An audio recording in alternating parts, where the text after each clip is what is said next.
So, the teams in PokemonGO. You know the drill, we have Valor for the brave ones, Mystic for the smart ones, and Instinct for the fucking idiots. This is how the internet has pictured the regular player of each team. And with the exception of Instinct, which also houses the hipsters and the little kids, this is mostly true. Following this reasoning, a lot of people seemed surprised when I chose Mystic as my team, being, as I am, the absolute king of the fucking idiots. Well, there is two reasons for that. 1. Blanche is the best waifu of the three, and 2. These teams aren't at all based on your personality. I am probably not the first one who realizes this, but the three teams, or better, the three ideologies behind each leader, don't match your personality, they match your playstyle. I am, of course, not talking about the PokemonGO playstyle. This fucking game has less gameplay than Cookie Clicker.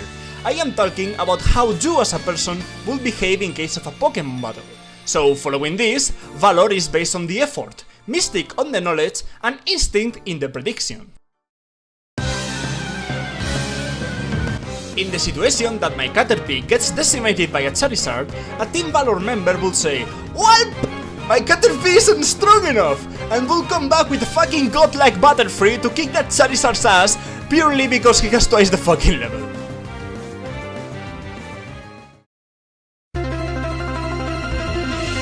However, a Mystic player isn't based on work, it's based on knowing. Knowing what? Knowing that a Charizard is a fire-flying type Pokemon, with a huge special attack, and my Bug-type Caterpie has no fucking chance because both fire and flying are effective against Bug.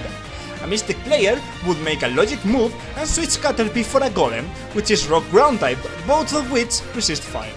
Knowing typing advantages and disadvantages denotes a medium level of skill at this kind of game, which is what the vast majority of PokemonGO players have. That's why Mystic has more than half of the players recruited.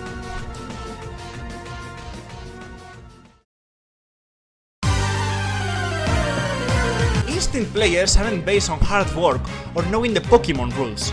Instinct is based on reading your opponent like a book, predicting every move they make and acting in consequence, with deadly precision. Let's go back to our previous example, in where I have a Caterpie against a Charizard. An Instinct player predicts that the enemy will use a flamethrower, so switches to Regice, which is still weak to fire, but has such a special defense that can take a flamethrower no problem. This will activate his object, Weakness Policy, which makes my attack skyrocket when I'm hit with a very effective move. My opponent is now scared as fuck, so he's going to switch into his tank, Onix, which is a rock type. However, I have predicted that he will switch, so I have used Rock Polished, which makes me twice as fast. So not only I am now able to fucking disintegrate a mountain by looking at it, but I am also faster than Sonic the Hedgehog.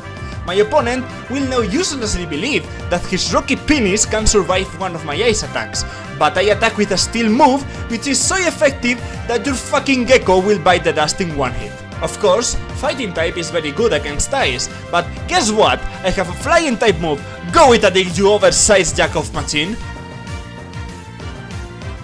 Looks like you think you can destroy ice with fire, don't ya? Well, fuck off, because you all have Flying.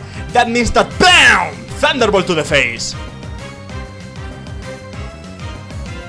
Now that my opponent knows that I don't have any ice moves, he switched into a Dragon type. It's true that I have nothing able to kill it, but who cares? I have just taken care of 3 of these Pokemon with a bunch of reads and predictions. Besides, I can still do some good damage to him before getting Draco Meteor into the Whoops! Instinct is the team of the high-level play, where everyone knows everything about everyone, and the battles are like a chess match, filled with baits, predictions, and punishes. So next time you see an Instinct players, think that they represent the ultimate breed of trainers.